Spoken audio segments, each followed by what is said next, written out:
அஸ்ஸலாமு அலைக்கும் வரஹ்மத்துல்லாஹி வபரகாத்துஹு. இன்னல் ஹம்துலில்லாஹ் வஸ்ஸலாத்து வஸ்ஸலாமு அலா ரசூலில்லாஹ் அம்மா பஅத். கண்ணியத்திற்குரிய சகோதர சகோதரிகளே, யூகே தமிழ் முஸ்லிம் சங்கமும் ராஜகிரி தாவூது பாஷா கல்வி அறக்கட்டளையும் இணைந்து நடத்தக்கூடிய ரமலான் நினைவலைகள் என்கிற இந்த நிகழ்ச்சியில் ரமலான் மாதத்தின் சிறப்புகள் என்கிற தலைப்பில் சில விஷயங்களை உங்களோடு பரிமாறிக்கொள்ள நான் ஆசைப்படுகிறேன். என் அருமை சகோதரர்களே, தாய்மார்களே, ரமலான் மாதத்தின் புனிதம், ரமலான் மாதத்தின் சிறப்புகளை நான் பட்டியலிட வேண்டும் என்று சொன்னால், முதல்ல ரமலான் மாதம் குர்ஆன் அருளப்பட்ட புனிதமான மாதம் என்பது இந்த ரமலான் மாதத்தின் முதல் சிறப்பு. ரமலான் மாதத்தை சிறப்பித்ததே, ரமலான் மாதத்தை கண்ணியப்படுத்தியதே குர்ஆன் அருளப்பட்டதுதான் என்பதை திருமறை குர்ஆனில் அல்லாஹ் பேசுகிறான். ஷஹ்ரு ரமலான் அல்லதி உன்சில ஃபீஹில் குர்ஆன். ரமலான் மாதம் எப்படிப்பட்ட மாதம் என்று சொன்னால், அந்த மாதத்தில்தான் குர்ஆன் அருளப்பட்டது என்று அல்லாஹ் பேசுகிறான். அப்போ ரமலான் மாதத்துடைய முதல் மகத்துவம், முதல் கண்ணியம் அந்த மாதத்தில் குர்ஆன் அருளப்பட்டது என்பது. ரெண்டாவது, அந்த மாதத்தில் நாமலெல்லாம் நோன்பு நோற்க வேண்டும் என்று குர்ஆனில் அல்லாஹ் கட்டளை போடுகிறான். அப்போ ஏனைய 11 மாதங்களை விட்டுவிட்டு ரமலான் மாதம் முழுக்க நோன்பு வைக்க வேண்டிய ஒரு மாதம் என்பது இந்த மாதத்தின் இரண்டாவது சிறப்பு. மூன்றாவது சிறப்பு, நாம் ரமலான் மாதத்தில் உம்ரா செய்வது அது சாதாரண ஒரு உம்ரா அல்ல, அது ஒரு ஹஜ்ஜி. அது ஒரு ஹஜ்ஜிக்கு நிகர் என்பது மாத்திரமல்லாமல், இமாம் புகாரி தங்களுடைய சஹீஹுல் புகாரியின் 1782வது ஹதீஸா பதிவு பண்ணுறாங்க, நீங்கள் ரமலான் மாதத்தில் உம்ரா செய்தால் ஹஜ்ஜத்து மஇ, அவர்கள் என்னோடு செய்த ஹஜ்ஜிக்கு நிகரானவர்கள், என்னோடு சஹாபாக்கள் ஹஜ்ஜு பண்ணாங்கல்ல, அந்த ஹஜ்ஜிக்கு நிகரான கூலி கொடுக்கப்படும் என்று நபிகள் நாயகம் ஸல்லல்லாஹு அலைஹி வஸல்லம் சஹாபாக்களுக்கு சொன்னாங்கன்னு சொன்னால், அப்போ ரமலான் மாதத்தில் செய்கின்ற உம்ரா என்பது ஒரு ஹஜ்ஜுடைய கூலி கொடுக்கப்படும் என்று சொன்னால், அப்போ இது ரமலான் மாதத்துடைய மூன்றாவது சிறப்பு. நாலாவதாக, ரசூலுல்லாஹி ஸல்லல்லாஹு அலைஹி வஸல்லம் ரமலான் மாதம் வந்துவிட்டாலே அதிகமான சதக்காக்கள் பண்ணுவாங்க. இமாம் புகாரி தன்னுடைய சஹீஹுல் புகாரியின் 6வது ஹதீஸா பதிவு பண்ணுறாங்க, கான ரசூலுல்லாஹி ஸல்லல்லாஹு அலைஹி வஸல்லம் அஜ்வத நாஸ். ரசூலுல்லாஹி ஸல்லல்லாஹு அலைஹி வஸல்லம் அதிகம் தர்மம் செய்யக்கூடியவர்களாக இருந்தார்கள்.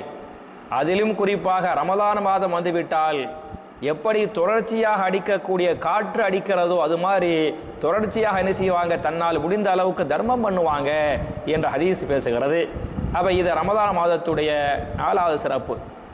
5வது சிறப்பு என்ன என்று சொன்னால், இமாம் புகாரி 37வது ஹதீஸா பதிவு பண்ணுறாங்க, மன் காம ரமலான ஈமான வஹ்திசாபன் ஓஃபிர லஹு மா தகத்தம மின் தம்பிஹி.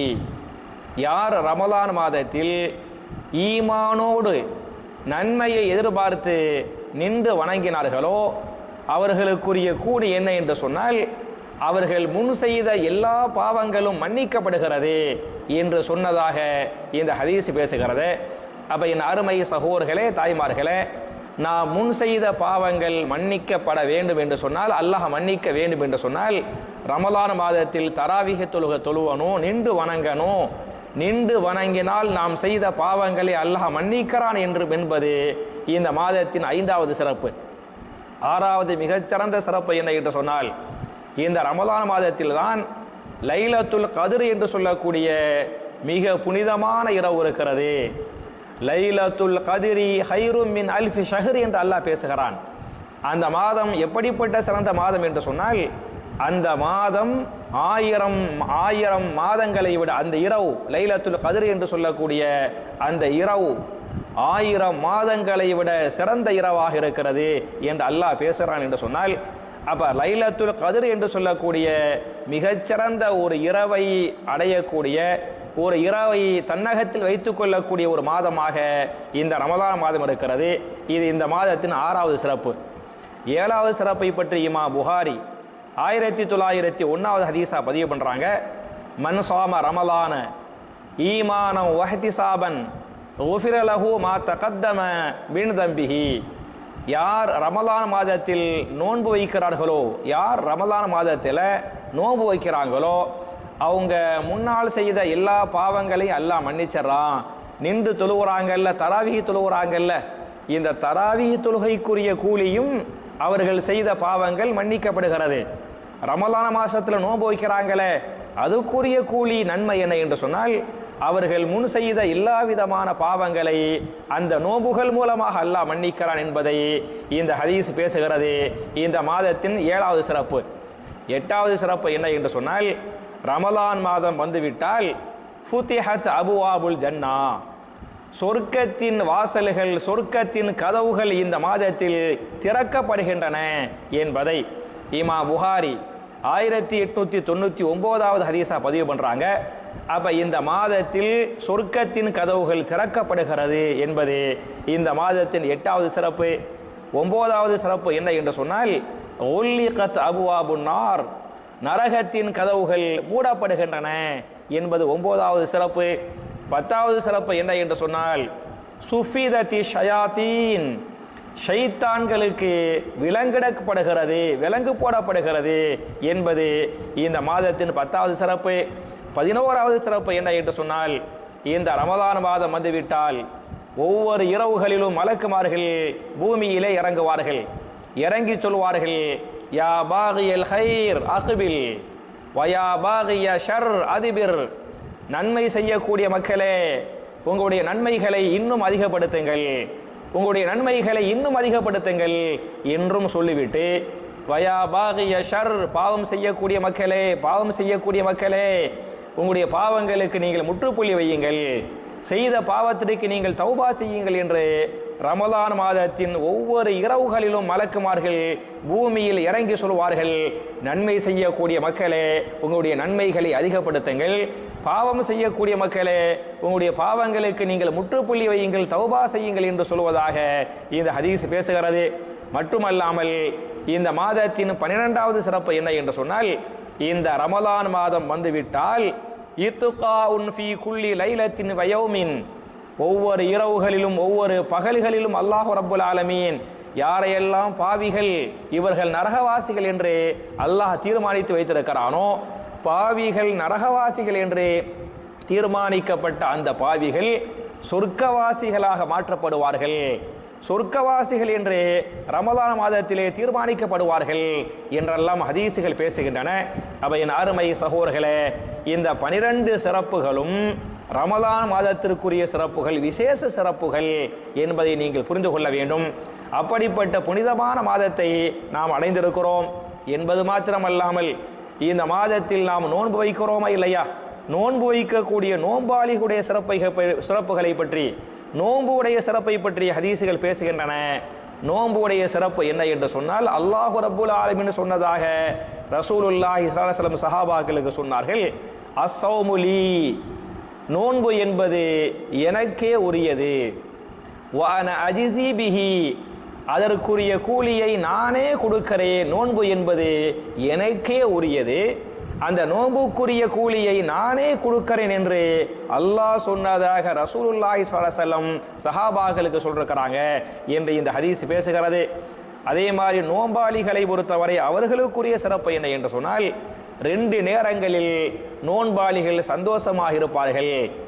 முதல் நேரம் என்ன என்று சொன்னால், ஃபர்ஹத்துன் இன்த ஃபித்ரிஹி, அவர்கள் இஃப்தார் செய்கிற போது, அவர்கள் நோன்பை திறக்கிற பொழுது அவங்க சந்தோஷமா இருப்பாங்க என்பது அவர்களுக்குரிய முதல் சிறப்பு.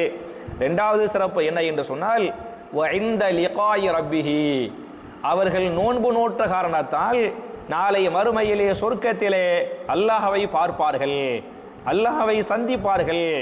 இந்த நோன்பு என்பது சொர்க்கம் என்கிற அந்த கூலியை கொடுப்பது மாத்திரமல்லாமல் அல்லாஹ்வை பார்க்கக்கூடிய பாக்கியத்தை இந்த நோன்பு தருகிறது. அந்த நேரத்தில் அந்த நோன்பாளிகள் அல்லாஹ்வை பார்த்து சந்தோஷப்படுவார்கள் என்று ஹதீசுகள் பேசுகின்றன என்பது மாத்திரமல்லாமல், அஸ்ஸௌமு ஜுன்னத்துன், நோன்பு என்பது பாவங்களை விட்டும் தடுக்கக்கூடிய ஒரு கேடயமாக இருக்கிறது, நரகத்தை விட்டும் தடுக்கக்கூடிய ஒரு கேடயமாக இருக்கிறது என்று நோன்பை பற்றி ஹதீசுகள் வருகின்றன.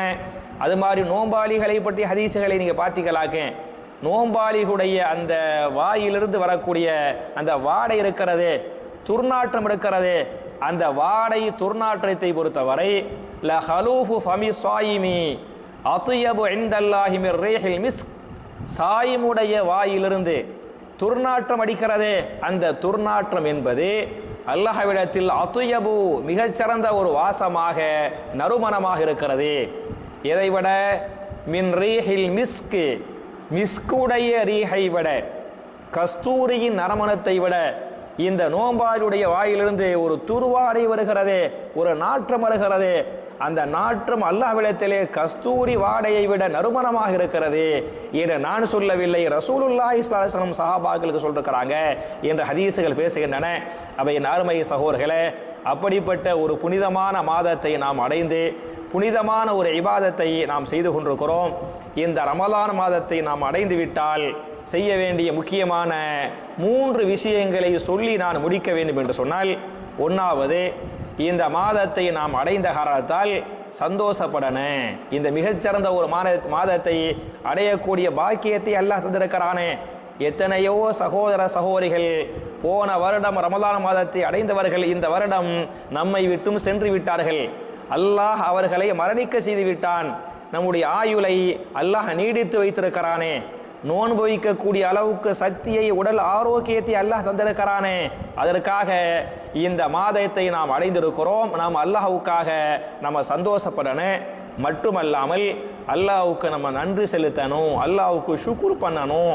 இந்த பாக்கியத்தை அல்லாஹ் கொடுத்துக்கிறான் பாருங்க.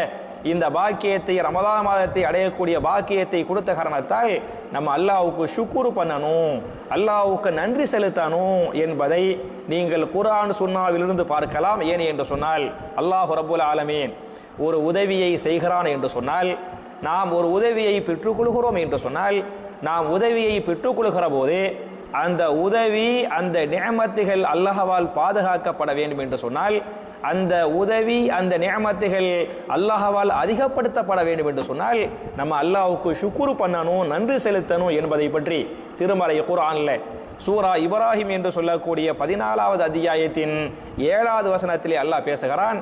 லயின் ஷக்கரத்தும் லஅஸீதன்னகும், நீங்கள் ஷுக்ர் பண்ணினால், நீங்கள் நன்றி செலுத்தினால் நான் உங்களுக்கு செய்த உதவிகளை, நிஅமத்துகளை இன்னும் அதிகப்படுத்துவேன் என்று அல்லாஹ்வுடைய வாய்தாவாக, அல்லாஹ்வுடைய வாக்குறுதியாக இருக்கிறது.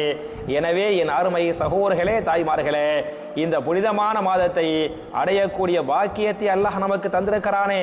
அதற்காக நாம் சந்தோஷப்பட்டு அல்லாஹ்வுக்கு ஷுக்ர் பண்ணணும் என்பது மாத்திரமல்லாமல், இந்த புனிதமான மாதத்தை, ரமலான் மாதத்தை நபிகள் நாயகம் ஸல்லல்லாஹு அலைஹி வஸல்லம் எப்படி பயன்படுத்தி கொண்டார்களோ, இந்த மாதத்தில் என்னென்ன அமல்களை, இபாதத்துகளை செய்தார்களோ, செய்ய சொன்னார்களோ, இந்த ரமலான் மாதத்தில் சஹாபாக்கள் எப்படிப்பட்ட அமல்களை செஞ்சாங்களோ அப்படிப்பட்ட அமல்களை செய்யக்கூடிய நல்லவர்களாக நாம் எல்லோரையும் அல்லாஹ் ஆக்கி, நம்முடைய பாவங்களை மன்னித்து, நம்முடைய இபாதத்துகளை அல்லாஹ் அங்கீகரித்து, அல்லாஹ்வால் பாதுகாக்கப்பட்ட சமுதாயமாக ஒட்டுமொத்த இஸ்லாமிய சமுதாயத்தையும் அல்லாஹ் ஆக்கி, நாளை மறுமையில் மிக உயர்ந்த சொர்க்கமாகிய ஜன்னத்துல் ஃபிர்தௌஸ் என்று சொல்லக்கூடிய அந்த சொர்க்கத்திலே நபிமார்கள், சித்தீகீன்கள், சுஹதாக்கள், சாலிஹீன்களோடு நாம் எல்லோரையும் அல்லாஹ் ஒன்று சேர்த்து வைப்பானாக என்ற துஆவோடு முடிக்கிறேன்.